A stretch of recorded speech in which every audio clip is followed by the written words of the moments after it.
अस्सलाम वालेकुम dear viewers, असांजे चैनल ते खुशामदीद।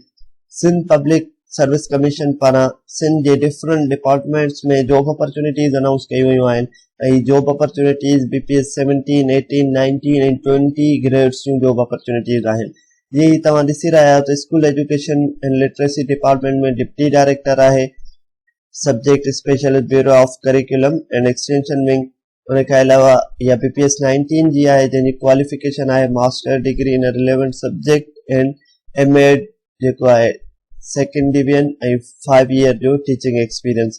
ईअं उन सां गॾोगॾु deputy director subject specialist BPS 18 जी जॉब आहे सेम डिपार्टमेंट में, उनमें मास्टर डिग्री रिक्वायर्ड आहे ऐं 5 ईयर जो। उन खां गॾोगॾु सब्जेक्ट स्पेशलिस्ट आहे, उनजी बि क्वालिफिकेशन साम्हूं उनजे लिखियल आहे MA MSc इन रिलेवेंट सब्जेक्ट। उन खां अलावा ही डिफरेंट सब्जेक्ट स्पेशलिस्ट जो जॉब आहिनि जंहिंमें इस्लामियात, उर्दू, रिलीजियस ऐं उनजी जेको आहे जनरल मेरिट ते जॉब्स आहिनि, art and drawing, Pakistan studies. त ही सब्जेक्ट्स आहिनि जिन्हनि जो सब्जेक्ट स्पेशलिस्ट जो जॉब आहिनि, ही BPS 17 जी जॉब आहे। उन खां अलावा स्टेटिस्टिकल ऑफिसर आहे, उनजी जॉब आहे। उन खां पोइ land administration and revenue management information system में जेको आहे जॉब आहिनि।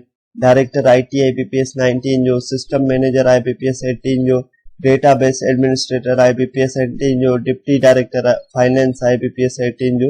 ऐं उन्हनि जे अॻियां ही उन्हनि जी क्वालिफिकेशन ऐं उन्हनि जी जेको आहे सो सीट्स लिखियल आहिनि, त इहे तव्हां एडवर्टाइज़मेंट मां ॾिसी सघो था। उन खां अलावा डिप्टी डायरेक्टर एडमिन आहे, उन खां अलावा डिप्टी डायरेक्टर IT आहे, असिस्टेंट डायरेक्टर फाइनेंस आहे, नेटवर्क एडमिनिस्ट्रेटर आहे, assistant director procurement and contract management आहे, असिस्टेंट मैनेजर आहे IT BPS 16 जी जॉब, असिस्टेंट डेटाबेस एडमिनिस्ट्रेटर आहे, नेटवर्क ऑपरेशन सेंटर आहे, इंजीनियर BPS 16 जी जॉब आहे, असिस्टेंट डायरेक्टर BPS 17 जी जॉब आहे डायरेक्टर ऑफ ह्यूमन राइट्स में। उन खां अलावा असिस्टेंट डायरेक्टर लीगल BPS 17 जी जॉब आहे, assistant director BPS 17 director of human rights Sukkur जी जॉब आहे, assistant director legal BPS 17 director of human rights Sukkur जूं ही 2 सीट्स आहिनि different. Assistant director legal Mirpur Khas आहे, असिस्टेंट डायरेक्टर लीगल शहीद बेनज़ीराबाद आहे, लाड़काना आहे असिस्टेंट डायरेक्टर।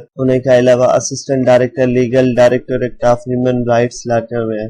हाणे हिन में इंस्ट्रक्शन इहे आहिनि, सभिनी खां पहिरियां तव्हांखे ऑनलाइन प्रोसेस सबमिट कराइणो पवंदो ऐं फी सबमिट कराइणी पवंदी। तव्हांखे 500 जो चालान पे करणो आहे। उन खां पोइ www.spsc.gov.pk ते वञी पंहिंजो जेको आहे तव्हां ऑनलाइन फॉर्म फिल कंदा एप्लीकेशन। ऑनलाइन फॉर्म फिल करण जी जेका लास्ट डेट आहे उहा आहे 28/6/2024। उम्मीद था कयूं तव्हांखे इंफॉर्मेशन मिली वई हूंदी सिंध पब्लिक सर्विस कमीशन में कीअं अप्लाई कजे।